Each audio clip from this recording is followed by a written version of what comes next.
Hey guys, welcome back, friends. Welcome back to my channel, Just Us TV. Thank you guys for stopping by. Don't forget to like, rate, comment, and subscribe, and I will definitely see. Child, you know I didn't mean to say that, right?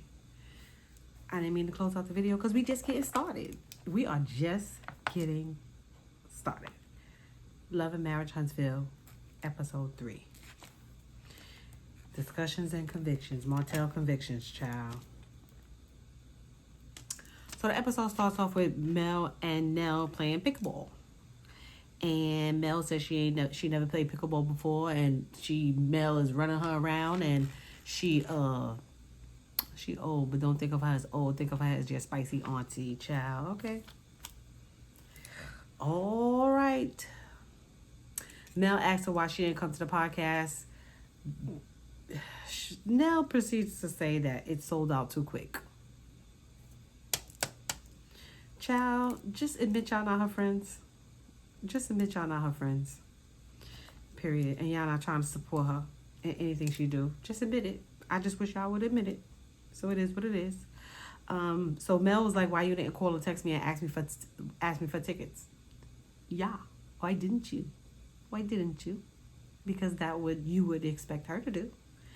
And Nell gives this bullcrap story about how Mel has been let down, and she know that she's been let down, so she expected Nell to be there for her, and vice versa. Nell expects her to be there for her, but girl, please, just tell her that y'all using her for convenience. That's all. Just admit that you're using her for convenience. You her friend when you need her, but when she needs you, it's iffy. That's all. That's what I got out of that conversation. It is what it is. I'm going to feel how I feel. So they discuss the Martell situation, and Nell expresses the fact that she didn't like the fact that Martell went to jail.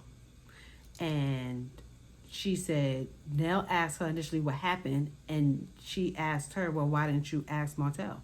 Which I agree, because you talk to him about everything else, or you go to him for anything else. You let him know everything else that goes on with Mel. Why you ain't ask him this? This liar proceeds to say that she was waiting. She didn't want to go to him for that. She didn't want to run to him for that stuff. She wanted to wait and hear it from Mel. Why? So you could go back and tell him what she said? Like you always do? Girl, please. Girl, I could sniff the BS coming through my TV. So Mel explains the situation of what happened. We've been through this so many times. I don't feel like I need to reiterate what he did. We know what he did. Nell feels like, she tells Mel, you know how I feel about a black man going to jail because of what happened to her son. And I'm just like, every circumstance is different. Every situation is different. So girl, bye. Girl, goodbye. And Mel says she feels strongly about, black women and the situations that happen with them. Which I agree. I agree. So now Nell gets into the confessions and proceeds to say, oh, now that I heard the story and I heard the situation, I agree with her, and she feels justified. Why do you have to hear the story from her to feel that it was justified? Why don't you investigate like everybody else, or understand what's going on like everybody else, and then understand her plight? That's because y'all not her friends. Y'all not her friends. Mel, girl, they are not your friends. They are not your friends, especially judging by this episode. They talk about the Martell interview with the blogger, and I'm assuming that they're talking about Tasha K, but I'm assuming because that's the only recent interview that he did. And they both say that it didn't go off the way that he expected it to go off, and Nell said she was pissed, and she told Mel she should have watched it, and Mel was like she just couldn't stomach watching it. And I'm just like, okay. And then Mel asked Nell about her falling out. They had a falling out with her stepdaughter, and the stepdaughter's online talking about how Nell is a side chick and all this and all of that. And Nell proceeds to explain that they were separated at the time, which the girl left out, and everybody's gonna put their own spin on stuff. And I'm just like, I don't really care. Now you get a taste of your own medicine, the crap that you say behind scenes about other people. Child, welcome to the world. Mel wants to know why Kimmy and Tisha didn't come to the podcast. and she and Nell says she don't know, and Mel was like, well, I thought they was, you know, trying to move forward and be in a better place, and I'm just like, girl, they are not. Regardless of what it seems like on the surface, you could clearly tell that they are not trying to move forward. They just trying to be in front of these cameras on the show and get a paycheck, but they are not trying to move forward. You could tell. You could tell. The energy is just not the same. We'll discuss it more when I get towards the end of this review. But the energy is not the same, but you can tell. But girl, Melody, they are not your friends. They are not your friends. They are all phony and smiling up in your face. Don't fall for it. Don't fall for it.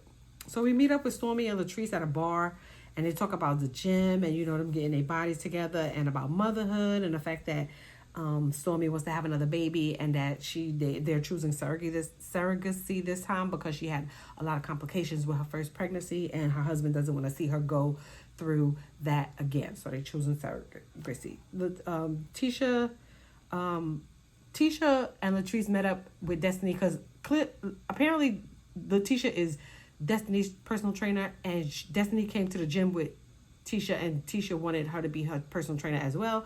But she said she didn't know about the dynamic between Stormy and Tisha, and she didn't want to take that on whatever, so she wanted to clear it with Stormy, and Stormy says she's cool with it. You know, they not 100% friends. She still think because of Marceau, and she still think that Tisha is cool, but you know, if she want to take on a client, take on as a client. It is what it is. But don't let Marcel get in the way. Marceau get in the way and stop their friendship or whatever, you know, whatever her personal trainer relationship that she's gonna have with her. Don't let him get in the way of that, because he's the one who came in between all of her friendships. Okay. Stormy and Courtney goes car shopping for a classic. You know, they discuss the surrogacy and the process and just stupid things that people should know about stuff already. And they discuss doing a double date with Latrice and her man, and Courtney is like, not at the gym. But whatever. I don't really care. I feel like this was a filler episode. I'll say that.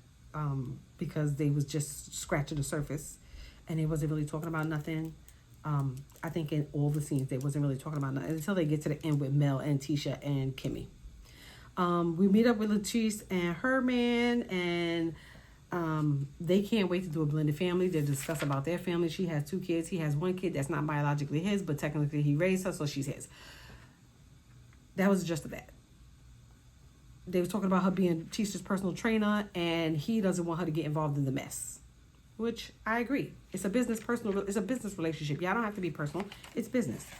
Mel meets up with Kimmy and Tisha, and they had a pottery class. They're gonna like a pottery place where they doing plants and stuff. So Kimmy explains to us that her mom got diagnosed with breast cancer, and I think she disclosed this last season, but I can't remember, or during the reunion, one of the two. I can't remember. But that she's doing well, which is great. Thank God she's doing well.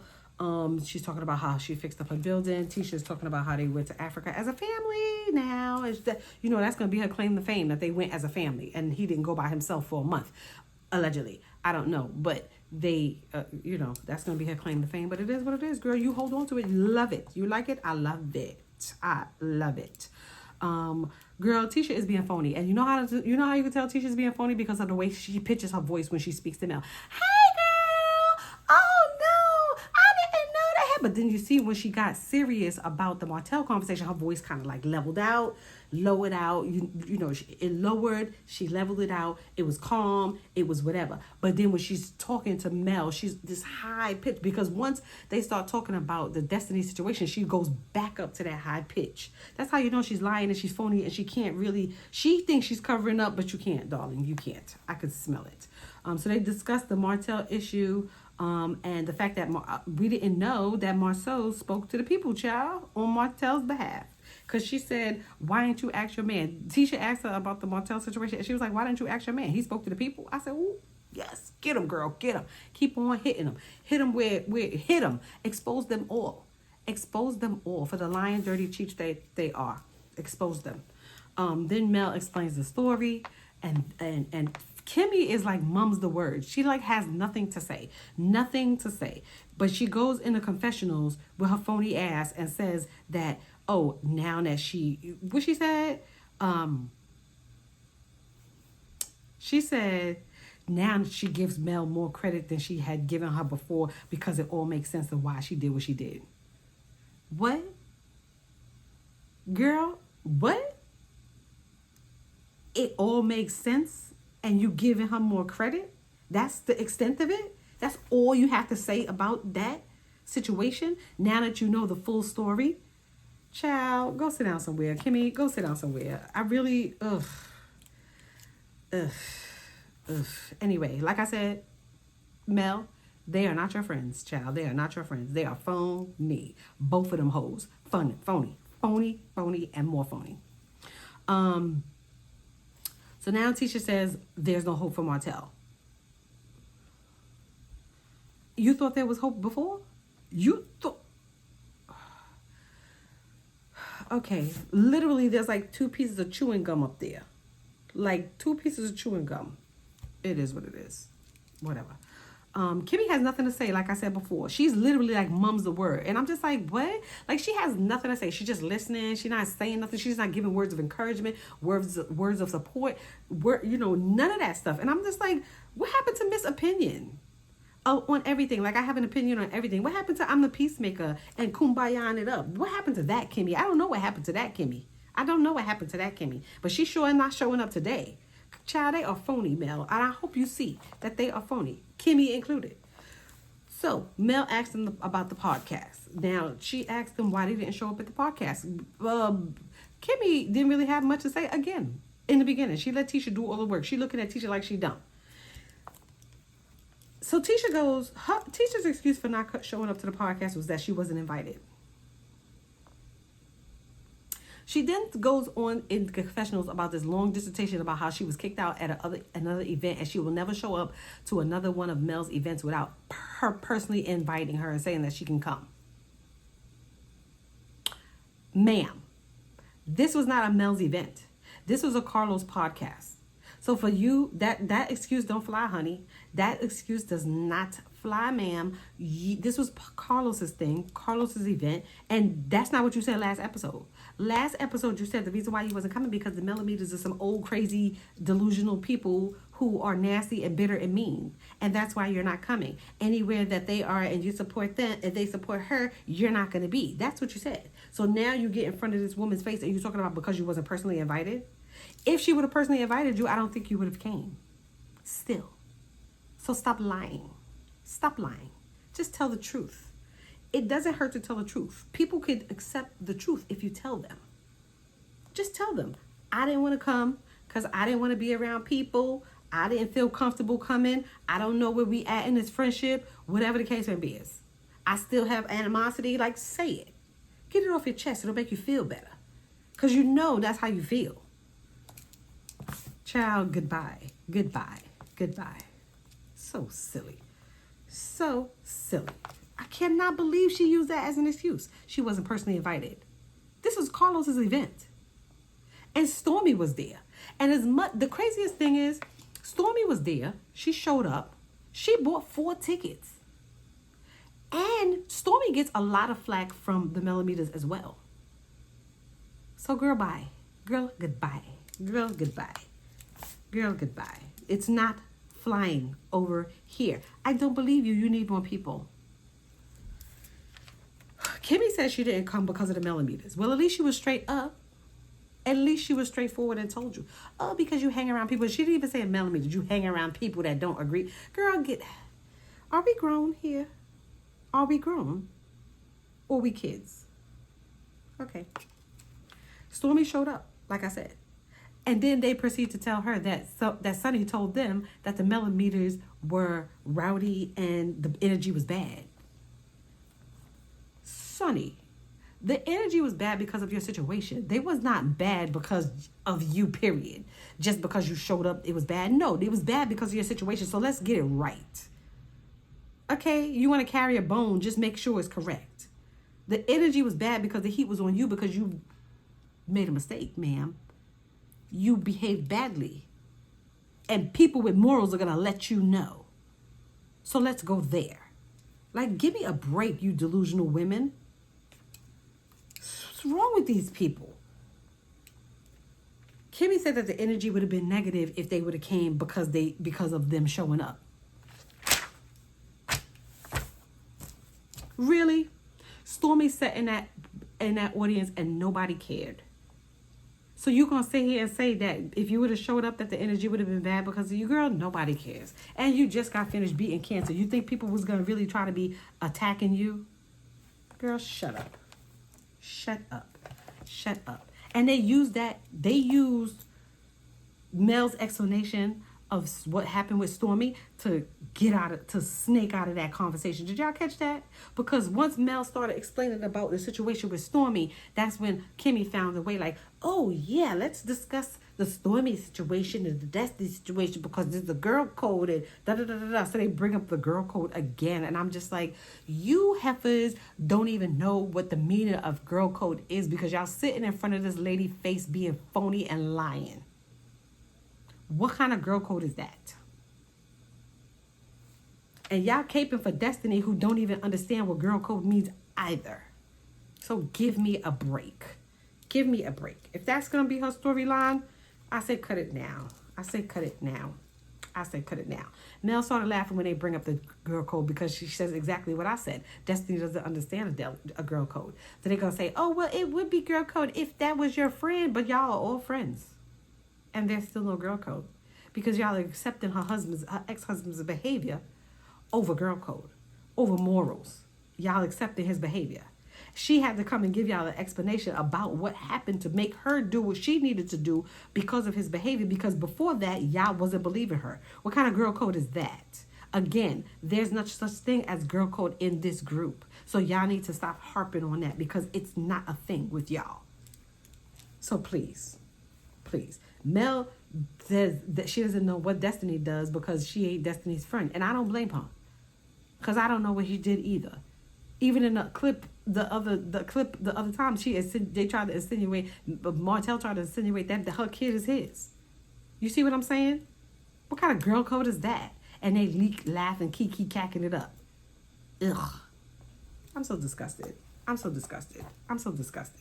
The episode ends with Mel talking about she recognized fake friends that she met and loyalty. You know, loyalty is big to her and she recognized fake friends even if they're sitting right in front of her. Girl, I hope so. Because you have two of them sitting right in front of you. I don't even think you should accept Sunny as your friend. And then there's Nell too, who's flip-flopping because in the scene for the next episode, she telling Ma, I don't agree with her sending you to jail. I don't agree with the jail thing and you being in jail. He tried to play it up for the cameras like, girl, goodbye. This is a fucking joke.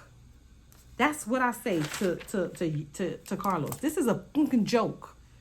You gotta be kidding me with this crap. You gotta be kidding me with this. This cannot be it. Child, this is weird. This, like I keep saying, this is weird. And y'all need to do better. This is weird. And y'all better stop harping on that. Oh, girl code. Girl code my foot. Y'all don't even know the meaning of girl code. So go sit down somewhere with that. This is making me mad. Even just seeing the previews of the next episode is making me mad. But anyway, that's my spiel. That's my recant or recap or whatever you want to call it. I'll see y'all for another one.